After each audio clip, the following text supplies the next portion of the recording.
নমস্কার বন্ধুরা, দ্য বংস রসুই ঘরে সবাইকে স্বাগত। সবার প্রথমেই আমার সকল ভিউয়ার্স বন্ধুদের জানাই গণেশ চতুর্থীর অনেক অনেক শুভেচ্ছা। আমার সকল ভিউয়ার্স বন্ধুদের জানাই হ্যাপি গণেশ চতুর্থী। গণেশ চতুর্থী স্পেশাল পর্বে আমার আজকের রেসিপি মহারাষ্ট্রের ফেমাস পুরান পল্লী আর আমটি। আসুন দেখে নেওয়া যাক আজকের ভিডিওটি। আমি প্রথমেই 1 কাপ পরিমাণ ছোলার ডাল নিয়ে নিলাম। এবার এই ছোলার ডালটা আমি বেশ কয়েকবার জল বদলে বদলে ধুয়ে নেব। পরিষ্কার করে ডালটা ধুয়ে নিতে হবে, ডালে প্রচুর নোংরা থাকে। 2 থেকে 3 বার আমি জল বদলে বদলে ডালটা পরিষ্কার করে ধুয়ে নিয়েছি। এবার আমি উষ্ণ গরম জলে ডালটা 2 ঘন্টা ভিজিয়ে রাখবো। আপনারা চাইলে 5 থেকে 6 ঘন্টা ভিজিয়ে রাখতে পারেন, আবার ওভারনাইটও রাখতে পারেন। তবে যাদের হাতে সময় কম থাকবে তারা ডালটা উষ্ণ গরম জলে 2 ঘন্টা ভিজিয়ে রাখবেন। আর জলের পরিমাণটা আমি এখানে বলছি না। দেখুন, বেশ অনেকটা পরিমাণ জল দিয়ে আমি ডালটা ভিজিয়ে রাখছি। ডালটা যেন জলের নিচে থাকে, কারণ ভিজিয়ে রাখার পর ডালটা ফুলে উঠবে। এবার 2 ঘন্টা পর আমি ফিরে এলাম। দেখুন, ডালটা বেশ অনেকটা ফুলে উঠেছে আর সফটও হয়েছে। এবার এই ডাল ভেজানো জলটা আমি ফেলে দিলাম। আর এবার ডালটা সেদ্ধ করব। তার জন্য আমি একটা প্রেসার কুকার নিয়ে নিচ্ছি। প্রেসার কুকারের মধ্যে আমি এই জল ঝরানো ডালটা দিয়ে দিচ্ছি, আর সম্পূর্ণ ডালটাই আমি দিয়ে দিলাম প্রেসার কুকারের মধ্যে।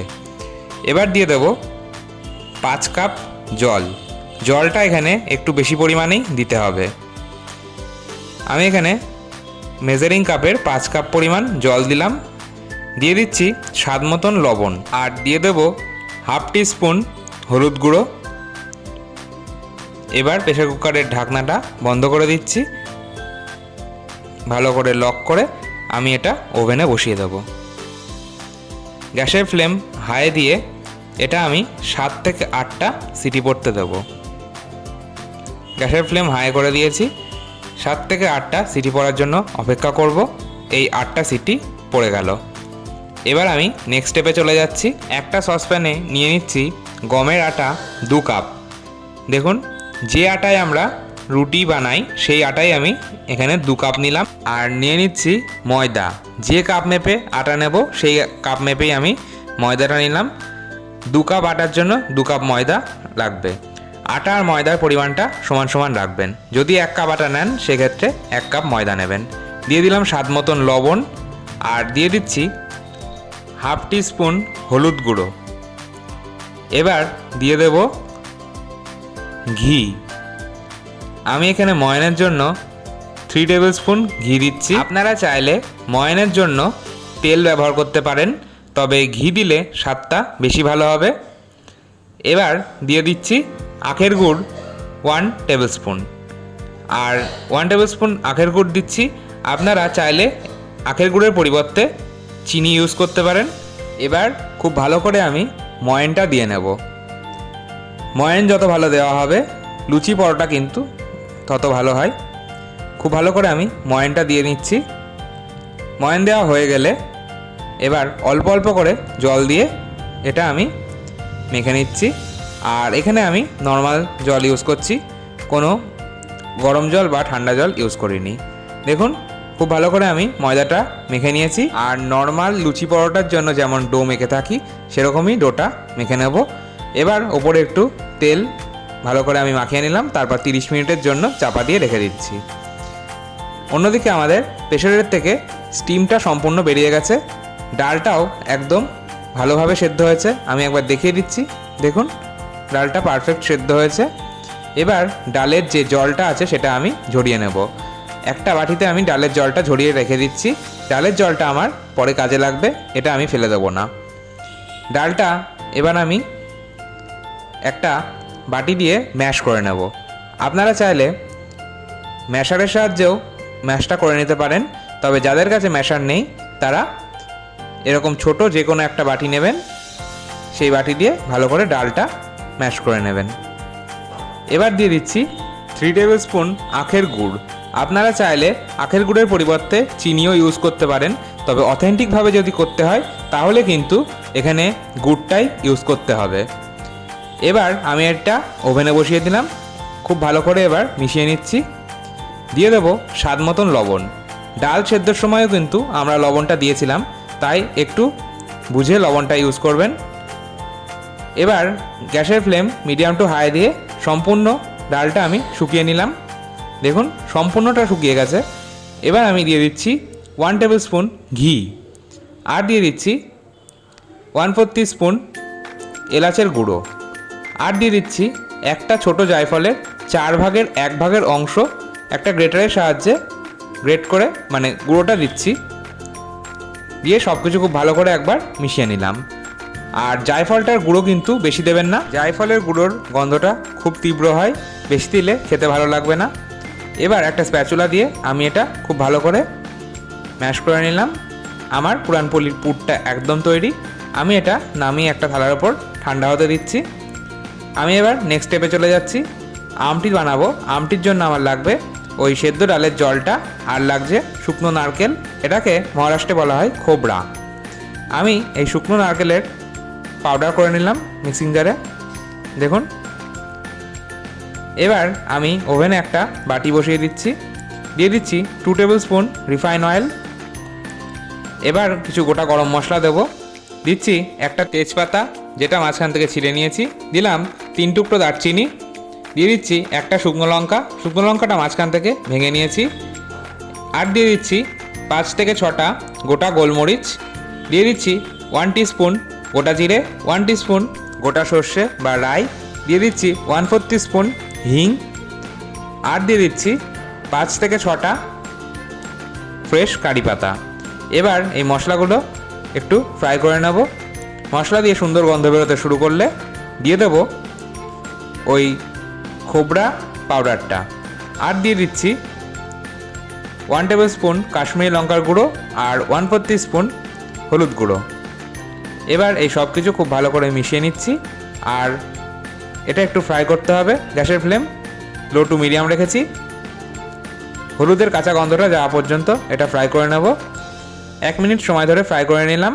তারপর আমি ওই ডাল সেদ্ধের জলটা সম্পূর্ণটা দিয়ে দিলাম। আমি এখানে সম্পূর্ণ জলটাই দিয়েছি, তবে আপনারা যতটা পরিমাণে করতে চান ততটাই দেবেন। সব কিছু খুব ভালো করে মিশিয়ে নিলাম। দিয়ে দিচ্ছি স্বাদ মতন লবণ। ডাল সেদ্ধের সময় লবণ দেওয়া হয়েছিল, তাই লবণটা এই সময় একটু বুঝে দেবেন। আর দিয়ে দিচ্ছি আখের গুড় 2 টেবিল স্পুন। আপনারা চিনি ইউজ করতে পারেন, তবে অথেন্টিকভাবে করতে গেলে আমি আবারও বলছি গুড়টাই দিতে হবে। এবার সব কিছু খুব ভালো করে মিশিয়ে নিলাম, আর দিয়ে দিচ্ছি যে পুরান পলির জন্য পুরটা রেডি করে রেখেছিলাম, সেই ডালের পুর 1 টেবিল স্পুন দিয়ে দিলাম। ডালের পুরটা দেওয়া হলে এটা একটু ঘন হবে। এবার এই সব কিছু খুব ভালো করে মিশিয়ে নিলাম। দিয়ে দিচ্ছি আমচুর পাউডার বা ড্রাই ম্যাঙ্গো পাউডার 2 টিস্পুন। এই আমটির টেস্টটা একটু টক, ঝাল আর মিষ্টি হয়। সব কিছু খুব ভালো করে মিশিয়ে নিলাম। এবার একটা বয়েল আসা পর্যন্ত অপেক্ষা করব। দেখুন এটা ফুটে উঠেছে। এবার আমি গ্যাসের ফ্লেমটা বন্ধ করে দেব। আমার আমটি একদম তৈরি। সবশেষে আমি আরও একটা ইনগ্রিডিয়েন্টস দেব। দিয়ে দিচ্ছি 2 টেবিল স্পুন তেঁতুলের চাটনি। এই তেঁতুলের চাটনির রেসিপিটা আমি আগেই আপনাদের সাথে শেয়ার করেছি। আমি লিঙ্কটা অবশ্যই ডেসক্রিপশন বক্সে দিয়ে দেবো, প্লিজ একবার চেক করে নেবেন। আপনারা তেঁতুলের চাটনির বদলে তেঁতুল গোলা জলও দিতে পারেন। এবার অন্যদিকে আমার 30 মিনিট হয়ে গেছে। ফিরে এলাম 30 মিনিট পর। দেখুন পুরান পলির ডোটা যেটা মেখে রেখেছিলাম সেটা একদম সেট হয়ে গেছে। আমি আরও একবার ভালো করে মথে নিচ্ছি। এবার এগুলোর থেকে আমি লেচি কেটে নেব। আপনারা আপনাদের পছন্দ মতো সাইজে লেচিগুলো কেটে নিতে পারেন। পছন্দ মতো সাইজে বড় ছোট রাখতে পারেন। আমি মিডিয়াম সাইজ রেখেছি, আর একটু বড় রাখলেই সুবিধা হয় পুরগুলো ভরতে। এবার এগুলোর মধ্যে আমি যেই ডালের পুরটা রেডি করে রেখেছিলাম সেই ডালের পুরটা ভরে দেবো। আর পুরগুলো ভরতে হবে ঠিক যেভাবে আমরা আলুর পরোটা বা ডাল পুরি বা যে কোনো কপির পরোটা বা যে কোনো পুর ভরা পরোটা বা কিছুতে পুর ভরে থাকি, ঠিক সেইভাবেই পুরটা ভরতে হবে।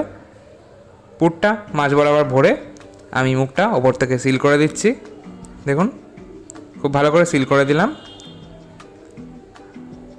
আমি আরও একটা লেচিতে পুর ভরে দেখিয়ে দিচ্ছি। একইভাবে আমি আরও একটা লেচিতে পুর ভরে দেখিয়ে দিচ্ছি। ভালো করে হাতের মধ্যে একটু গোল করে তারপর চ্যাপটা করে নেব। তারপর মাঝ বরাবর পুরটা ভরে নেব, দিয়ে মুখ সিল করে দেবো। আর আপনাদের যদি এইভাবে হাত দিয়ে চেপে নিয়ে করতে প্রবলেম হয় তাহলে আপনারা চাকি বেলনে এটা একবার বেলে নিয়ে তারপর পুরটা ভরে নিতে পারেন। দেখুন আমি মুখটা সিল করে নিলাম, তারপর আরও একবার হাতে পাকিয়ে নিলাম। আমার সবগুলো লেচিতে পুর ভরা হয়ে গেছে। এবার এগুলো আমি বেলে নেব। আর একটু আমি আটা দিয়ে আমি এটা বেলে নিচ্ছি। তেল দেওয়ার দরকার নেই, আটা দিয়ে বেললেই পরোটা ভালো বেলা হবে। ঠিক যেভাবে আমরা নর্মাল লুচি পরোটা বেলে থাকি সেইভাবে বেলে নিচ্ছি। আর পরোটার সাইজটা আপনারা আপনাদের পছন্দ মতো সাইজে রাখতে পারেন। দেখুন এই একইভাবে আমি সবগুলো বেলে নেব, আর আপনারা আপনাদের পছন্দ মতো সাইজে বড় ছোট রাখতে পারেন। এবার এগুলো ভেজে নেওয়ার পালা। আমি একটা তাওয়াতে এটা দিয়ে দিয়েছি, আর তাওয়াটা খুব ভালো করে গরম করে নিয়েছিলাম। তাওয়াটা ভালো করে গরম হওয়ার পর আমি এপিট ওপিট খুব ভালো করে প্রথমে সেঁকে নেব, তারপর ঘি দেব। পরোটাগুলো এইভাবে যদি ভাজা হয় তাহলেই কিন্তু পারফেক্ট ভাজা হয়। প্রথমে দুপিট খুব ভালো করে সেঁকে নিতে হবে, তারপর ওপর থেকে আমি ঘি দিয়ে দিচ্ছি। আর এইভাবে আমি বাকিগুলো ভেজে নেব। আর একটা কথা বলে রাখি, আপনারা যদি চান তাহলে ঘিয়ের বদলে তেল দিয়েও কাজটা করতে পারেন।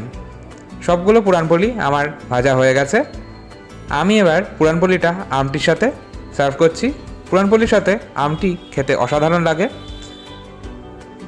দেখুন আমি একটা ছিঁড়ে দেখিয়ে দিচ্ছি,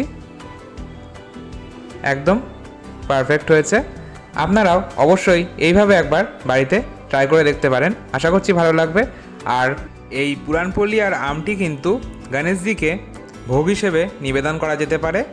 আপনারা চাইলে ভোগ হিসেবে নিবেদন করতে পারেন। আজকের মতো এই পর্যন্তই। আমার ভিডিওটি ভালো লাগলে অবশ্যই একটা লাইক দেওয়ার অনুরোধ রইল। আর আমার ভিডিও সবার আগে আপনার কাছে পৌঁছতে চ্যানেলটি সাবস্ক্রাইব করে পাশে থাকা বেল আইকনটা প্রেস করে দিন। ভালো থাকুন, সুস্থ থাকুন, ধন্যবাদ।